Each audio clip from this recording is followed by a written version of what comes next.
I'm working on a project out in Joplin with Convoy of Hope right now. We're doing reconstruction. These are lower end homes that we're looking at reconstructing. They would have been people that would not have been able to rebuild in any normal circumstance. They just would not have had enough money. They're not able to, qualify for loans to rebuild, or were underinsured or not insured at all.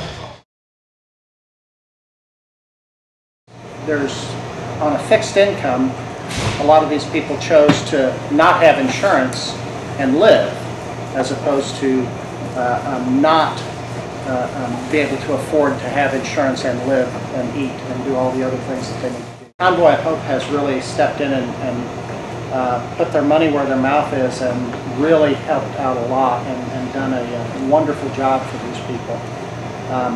The idea, what I proposed to them and what they had accepted was that we don't have to go back and just build what we've always built before. One of the things that I'd heard from one of the people over at Branson is, how many times are we going to have to rebuild?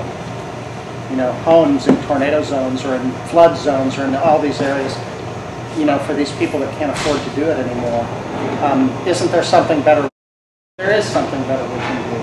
And when I first started on this project back in June with TF Systems, we were trying to do education and just show people that you can do this for 5 to 7% more, not tons of money. People always think of green as being this hugely expensive thing. I can't afford to be green. I don't know how many times I've heard that. And here was the thing with this is we're looking at people that were in one case, and this is one of the extreme cases, but an elderly lady, she's 85 years old, lives alone in this 1,150 square foot home. She was paying $200 a month level pay for her gas bill, all right, just to heat in the wintertime. But she had $200 a month level pay. All right, she's had another $50 a month in electric bill for the entire year. So here's this lady paying a huge amount every month of a fixed income to do that. She said to me, and this was the part that just killed me, I don't turn on the heat unless it's so cold I can't stand it. All right, and so I realized that we started looking at this system compared to the regular cost of construction. And then we started looking at the amount of energy savings on, especially for an older home being rebuilt like this.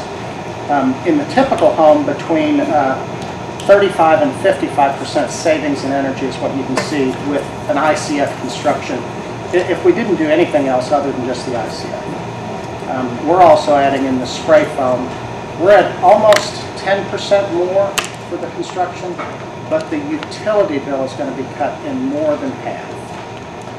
All right, so if I were to look at a mortgage on a home, and I take and add 10% to my $100,000 home, I add another $100 a month, not even. I add what, $50 a month at the current rates? All right, to add that to my mortgage. But I'm actually saving you $100 a month. Who's the smarter purchaser there? All right, the person that spent a little bit more but got the money back every single month. We're doing some specific things out there in Joplin. One of them is using an ICF construction. We've got a wind rating on the trusses for up to 200 miles an hour. We're doing a spray foam insulation, and we're also talking about encapsulating the top of it with a polyurea foam instead of putting a regular underlayment underneath the roofing.